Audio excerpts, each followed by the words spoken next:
Today marks my final day on the job. I'm wrapping up my service as a crew member on a tourist sleeper train. It's because I've hit retirement age at 60. There were tough times after joining this company right out of junior high, but before I knew it, I had put in the years all the way to 60. I want to give myself some credit for that. Sorry to keep you waiting, Catherine. The one relaxing in the guest room is Catherine, the owner of a long-standing inn. I bring her some Earl Grey as a welcome drink. It's part of the job. I've included fresh lemons and delicious milk from the big mountains, taking care to allow her the choice depending on her mood. Oh, thank you as always. She looks over with her back straight, dressed nicely. Her every move is nothing special, but her grace befits the owner of a historic inn. It's not just her features that are beautiful. There's a sort of dignity about her, something that can't be chalked up to mere appearance. One couldn't carry a nice dress like that without it. It seems her mood today is for lemony. She squeezes a lemon and cleans her fingers with a napkin. If you'll excuse me. As usual, I bow politely and leave the guest room. Having regulars like Catherine certainly lifts the spirits. But the thought that today is the last time fills me with sadness. I gaze out at the scenery of the mountains in the train window, trying to imprint it in my memory. A rush of emotions wells up, and my vision blurs with tears. No, I mustn't. I'm still on duty. I straighten up and continue down the corridor. It was tough to walk through a moving train when I started, but I've spent more time here than in my own room, and now I could do it with my eyes closed. I make my way to the next guest room, familiar with every inch of these carriages. Excuse me. Ah, it's you. The sight of me makes him twist his face and sigh. He's Bob. He was the former head of this sleeper train. This is the first time I've seen him since he retired and became a pensioner last year. Looking closely, behind him are his wife, Susan, and their 2 daughters of age. What a way to ruin a birthday trip. Having a high school dropout like Alex in charge makes even the good food taste bad. Bob's contempt hasn't changed at all since the old days. To think he'd treat me this way even after becoming a customer and retiring. What a piece of work. I almost let out a sigh, but I hold it in when Susan stands up and comes over. Hey, cut it out with the rude comments. Sorry about this, Alex. Even with Susan's admonishment, Bob's expression remains unchanged. It's disheartening, but he's a customer now. I must treat him with respect. Bob, I've brought you Earl Grey, if you'd like to have it. Bob turns away, refusing to take it, so Susan takes it with an apologetic look. I'm really sorry. Well, I'll be on my way then. What a misfortune to have Bob as a passenger on my last day of work. As I was closing the door, he said out loud just to taunt me, "It's sad that a high school dropout like you ends up just a regular worker until retirement, unlike me." I'm taken aback by his words. Did he come on this train today just to harass me on my last day of work? The thought makes my anger grow. He has done customer service before, so he should know how it feels to be treated with such disrespect by a client. If he's doing this on purpose, what a nasty person he must be. Don't say things like that anymore. It's rude. Cut it out. Susan steps in again to defend me, but Bob just snorts. But it's the truth. Unlike you, I was chosen for the Special Employee Award. Our company has a system where those with excellent performance are recognized at retirement. If you get the award, you receive a larger retirement bonus. Bob was recognized at his retirement, and I remember him boasting loudly about it to everyone on his last day. Sure, I never got promoted, but I didn't envy him for his award. Even if I told him that, he'd probably think I was just being sour. While thinking all this, I quietly closed the door. Each time I visited the department head's family room to explain the tourist spots, Susan was the one who dealt with it. Thank you for all the help you gave my husband until last year. No, we're the ones who should be thanking you. But to be honest, I don't remember being much helped at all. Bob, who had been sulking in silence, seized the opportunity to chime in. That's right, Susan, it was me who took care of him. When this guy started, he couldn't even do the simplest tasks that a kid could do, and I had a tough time training him up to the level of an average. I'd like some appreciation for that. Indeed, when I first joined, I was young and inexperienced, and couldn't do much. But the person who really took the time to train me wasn't Bob, it was another supervisor. It irks me that he claims all the credit as if he alone was responsible, which is a disservice to another supervisor, but I get the feeling that making a scene would only play into his hands, so I bite my tongue. Well, I guess being a regular employee until the end means you weren't the sharpest tool in the shed. Not much schooling with just a high school diploma, huh? I know he just wants to boast. I don't really care about that anymore, but he's speaking so loudly that other guests can hear him. This conversation is not pleasant for anyone to overhear, let alone understand. It might ruin the experience for guests who are here to enjoy their journey.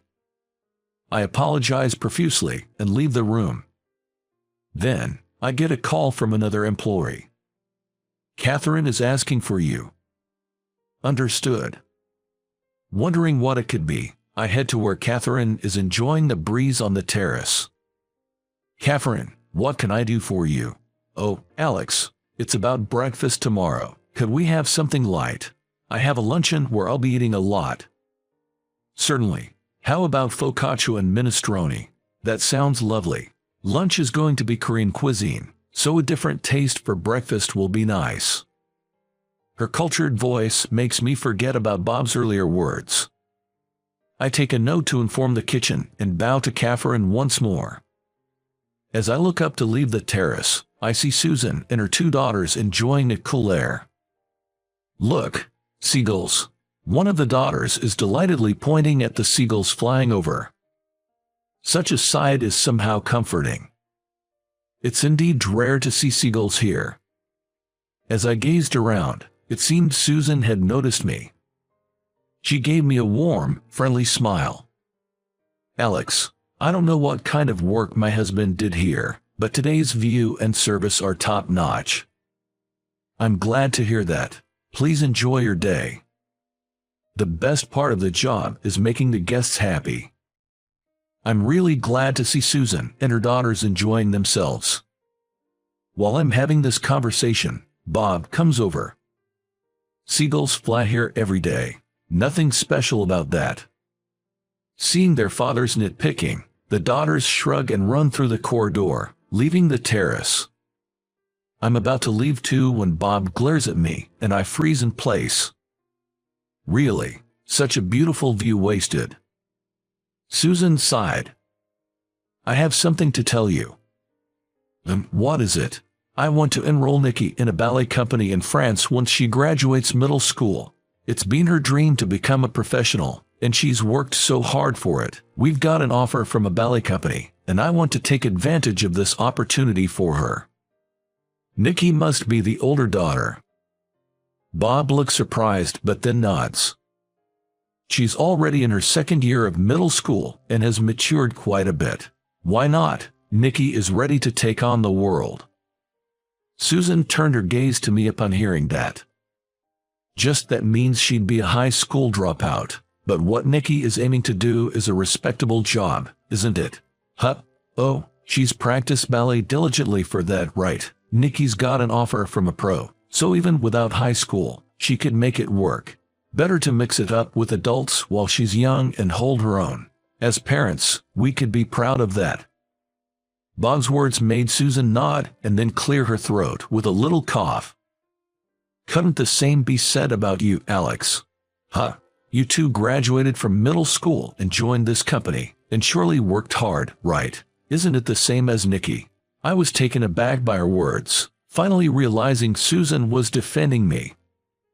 No, that's Nikki is different, right? She's been practicing ballet every day since elementary. That's not the same as someone who just played around through middle school. Then, Catherine, who had been quietly observing, came forward. "Excuse me, may I have a word?" The two looked surprised at the elegant woman who had interjected. Catherine is a regular since this fiscal year, so Bob wouldn't know her. "And you are just a regular customer who loves this train. I've been overhearing your conversation. May I join in for a moment?" She took out her business card and handed it to Bob. Bob looked at it with obvious suspicion, but Catherine, unbothered by his gaze, began to speak. "I use this train when I can get away from mine. It's been a year, so I've had many talks with Alex." I had no idea where Catherine was going with this. As I listened quietly, her previously calm face became stern. "I'd like you to correct what you said earlier about Alex playing around until middle school. He was diligent in his studies and wanted a career in hospitality, but had to work after a fire at home. Even without knowing his past, anyone can see how well he studied hospitality by his service. So your statement is incorrect." Bob was visibly shaken by being directly called out. "I get that you like Alex, but in the end, he was just a regular employee until retirement. Don't compare him to my daughter. Being appreciated by one customer means nothing. Unless you get something like the Special Employee Award, like I did, you can claim to have worked hard." Catherine remained undaunted by Bob's outburst, maintaining her composure. "He's got one, you know." "What? You might not know since you retired last year, but Alex has received an honor even higher than the Special Employee Award, the Honorary Employee Award." At this, Bob began to panic. "What? That can't be. Alex, of all people." "It's true." Bob's loud denial was met with a young crew member's voice from the entrance of the terrace. "Alex has been recognized for his long service and meticulous work, chosen for the Honorary Employee Award, which is given only once every 10 years. Hearing this, Bob started trembling. Catherine smiled at the young crew member and then turned back to Bob. "Still think he hasn't worked hard? Education doesn't matter, effort is effort." "See, Bob, it's clear now. Stop being mean and apologize to Alex." Susan gently stroked Bob's quivering back, but he just shook his head. "Why, Bob, I saw how you've been today. It's not just now. You've always treated Alex like this, haven't you? It might be too late for apologies, but just be honest and say sorry." No. Why should I have to apologize?" But Bob refused to apologize. "It can't be helped then." Susan pulled out a piece of paper from her pocket. "We're getting a divorce. I can't keep living with someone like you. I was going to bring it up after this trip, but I can't bear it anymore." The paper she pulled out was a divorce form. "Don't say that. Don't do this to me." Bob collapsed to his knees, clinging to Susan's feet. "You've always bragged about that Special Employee Award, but it turns out most long-serving employees get it. You never mentioned it, but I knew your colleagues who retired with you got it too, and you bragged so much about it." As Susan started to speak, Bob tried desperately to stop her. "I'll apologize. I'm sorry." Bob stood up, turned to me, and bowed deeply. "I'm sorry for everything I've said." As Susan said, an apology at this point might seem too late. Still, it felt like a bit of a long-standing burden had been lifted. "I've had hard times working here, but also many good ones. I thought today would be the best day, with regular operations and customers who love this train. But seeing Bob and remembering what he's always said made it hard. Why did I have to hear all this on my last day? But now that you've apologized, I feel a bit better. Thank you both very much." I thanked Susan and Catherine, and they nodded contentedly.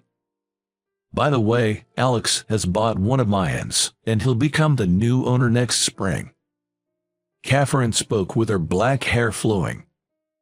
At these words, Bob's face went pale. Susan exclaimed in admiration. "You have your next life all planned out, which is wonderful." This man here just sits in front of the TV all day since retirement, and his retirement pay was nothing to speak of. But it doesn't matter to me. I have my savings from when I worked, so I'll be fine after the divorce." Bob looked startled by this revelation. "We're not getting divorced now, are we?" I apologized. "Oh, did I say that? I'm going to live in France with Nikki and Maria. Like I said, money won't be an issue." It was true that just because he apologized didn't mean they weren't getting divorced. "Alex, I'm sorry to ask, but can we get another room? I don't want to be in the same room as this man." "Jess, I'll arrange it right away." And with that, leaving a completely deflated Bob behind, the couple got separate rooms and left the train at the station the next morning. Despite the upheaval, I ended my last day of work feeling refreshed. "Alex, you've worked so hard until now." As I stepped off the train at the station, the other crew members presented me with a bouquet of flowers. I remembered there was no such arrangement when Bob retired.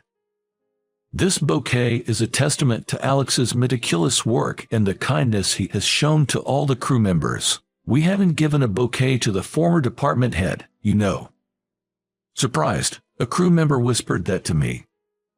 Holding the bouquet, I felt as if all my efforts had been recognized, and I couldn't help but tear up. "Thank you, I'm really glad I was a crew member here. As I move on to run then, I intend to never forget the spirit of hospitality, and to make the most of what I've learned as a crew member on the sleeper train."